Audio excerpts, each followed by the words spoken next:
Hey everyone, ready to dive into Venom, The Last Dance.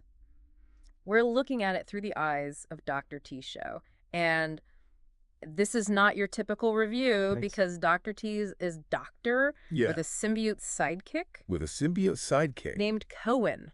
That's wild. Yeah, you heard that right. A YouTube review from a guy who shares his body with an alien? It's like having two reviewers in one. Right. That's fascinating because you're not just getting a standard review. Yeah. Dr. T's perspective is filtered through his own symbiosis with Cohen. Yeah. So you're getting these really interesting insights potentially. Totally. So we have Dr. T's review, and then we also have his own fan script for Venom 3, Oh, wow. which he calls Sinister Protector. Okay. So we're going to unpack the plot, the themes, the critical reception, but also exploring how Dr. T's unique situation might color his analysis. Yeah, it's going to be a fun one. Buckle up because things are about to get gooey.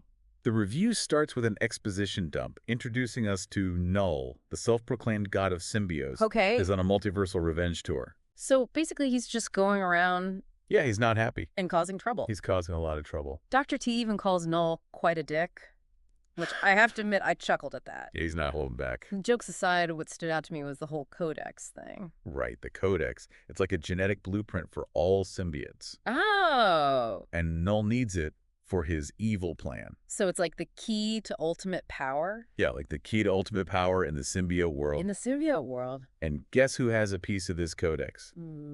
Our boy, Venom. Oh, boy. Which brings us to the connection to previous movies. Right. The film picks up right after the after-credits scene of No Way Home, where Eddie Brock and Venom get a brief taste of the multiverse before being yanked back to their own reality. Yeah, like they're just thrown back in. It's a rough transition. Yeah. Even Dr. T was a little lost on that one. Really? He actually asks, no way what? Which I thought was pretty relatable. Totally. I mean, keeping up with all the multiversal shenanigans in these movies, It's a lot. it can be a headache. It's a lot to keep track of. It's interesting, though, because Cohen, Dr. T's symbiote, seems to have a better grasp of the situation. Yeah, how about that? He dives right into Dr. T's memories to catch up on No Way Home, Interesting. which suggests that Cohen might be carrying some baggage from the previous Venom movie. Ooh, that's an interesting thought. Yeah.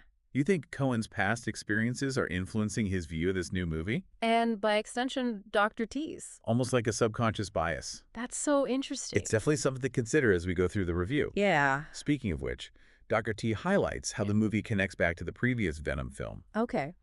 So Eddie is framed for murders committed by a symbiote serial killer, Cletus Kasady, who we last saw in Let There Be Carnage. Right. And he's on the run from a task force operating out of, wait for it, Oh, gosh. Area 51. Oh, come on. You gotta love the cheesy sci-fi vibes. Yeah, they're leaning into it. They're leaning into it for sure. It's fun. So we've got this multiversal setup, a vengeful symbiote god, a fugitive Eddie Brock in Area 51. It's a lot.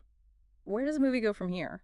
Well, according to Dr. T, it delivers on the slimy hijinks and action that fans have come to expect. Okay. You've got chase scenes, symbiote battles, plenty of those signature tendrils flying around. But he did mention wanting more focus on the symbiote action Yeah. and less on these useless side plots. He did. I'm curious, what did he consider useless? He doesn't go into specifics in this part of the review, so Yeah. we'll have to wait and see if he elaborates later. Okay, so we've got this set up the action now. Let's talk budget. Right. Dr. T points out that the movie had a whopping $120 million budget. That's a lot of money. It is. And yet they couldn't seem to get the pronunciation of symbiote, right? Oh, no. Dr. T makes a little joke about it, but it raises the question Right. about attention to detail. You would think with that kind of money, they would at least nail the basic terminology. Yeah, you think so? I wonder if it points to larger issues with the film's production. That's a valid point. Yeah. If they're getting basic details wrong, what other inconsistencies might there be? Right. Makes you wonder if the budget was utilized effectively. Yeah, definitely something to think about. Definitely. Now, Dr. T also critiques the casting choices, especially the use of actors from other Marvel movies in totally different roles. Yeah, he didn't like that. He didn't like that. This is where his knowledge of the Marvel Universe comes into play. Yeah. He specifically mentions Chiwetel Ejiofor, who played Baron Mordo in Doctor Strange, Okay. and Rhys Ifans, who played the Lizard in The Amazing Spider-Man. Right. And he's saying that this was a wasted opportunity for some mind-blowing multiversal connections. Like, imagine if they had tied those characters back to their previous roles. Right. Like, what if? It's a what-if scenario that really gets you thinking about the possibilities. Totally. Dr. T even mentions his own fan script, where he explores those ideas, which shows just how passionate he is about this franchise. That's awesome. We'll definitely have to dive into his fan script later. Yeah, we should. Okay, so we've covered the setup, the action, the budget, the casting. We have. What about the overall story? Yeah. Did Dr. T think it held up?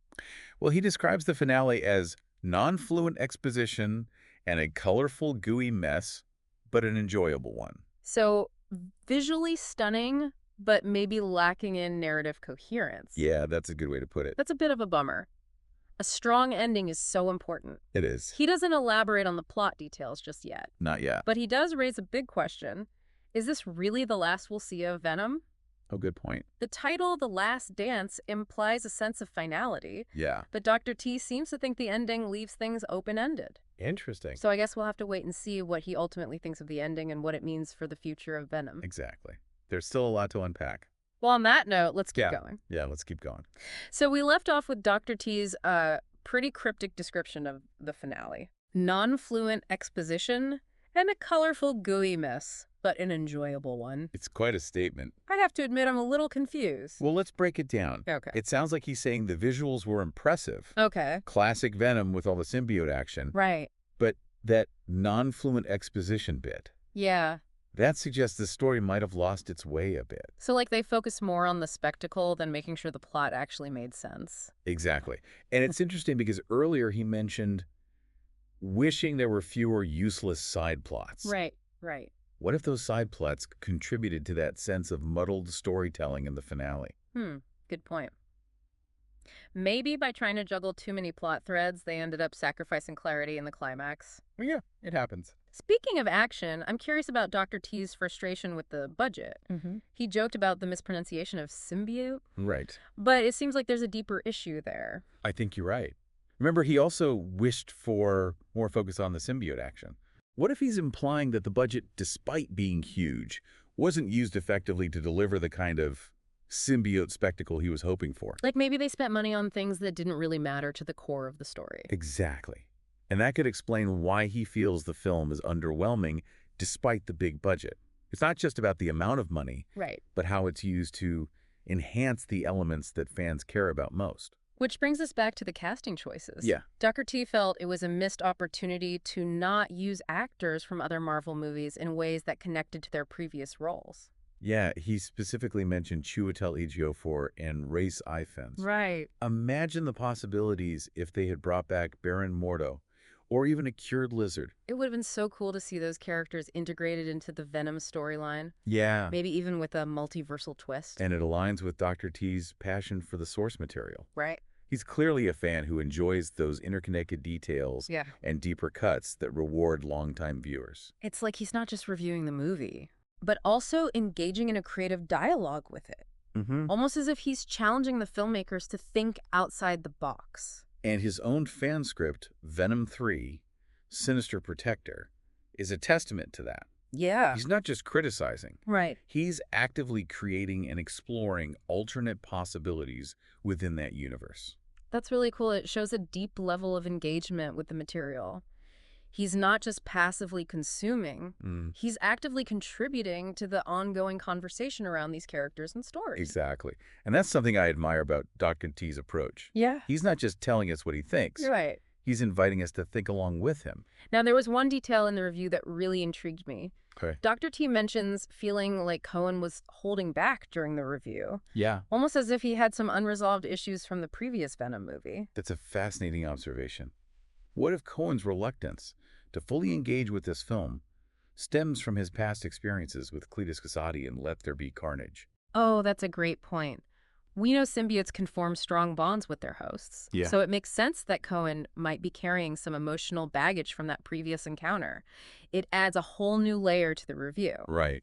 It makes you wonder, are we really just getting Dr. T's perspective? Right. Or is it a blend of his thoughts and Cohen's feelings? So we've got this potentially biased reviewer Potentially. who is also frustrated with the plot and budget, Yeah. but he still calls the movie enjoyable. He does. I'm dying to know how he ultimately reconciles all of this. Well, he does pose a very intriguing question at the end of his review. Mm. Is this truly the last we'll see of Venom? The title seems pretty definitive, It does. but he seems to think the ending leaves things open to interpretation. Mm. I guess we'll have to wait for part 3 of this deep dive to get the full picture. Okay, so we've talked a lot about Dr. T's review of Venom, The Last Dance. We have, We've got the action, the budget concerns, the multiversal what-ifs, even some symbiote baggage. a lot going on. But now the moment of truth. What's the final verdict? Drum roll, please. Dr. T and Cohen give Venom, The Last Dance, a 6.5 out of 10. A 6.5. Yeah. It's a kind of middle of the road. It is. Not bad, not great. Like a solid meh, Like he's saying, meh, it was all right. pretty much. Which is interesting considering all the critiques he brought up. Yeah, it does make you wonder. It seems like he enjoyed it, but ultimately felt it could have been better. Yeah, like it fell short of its potential.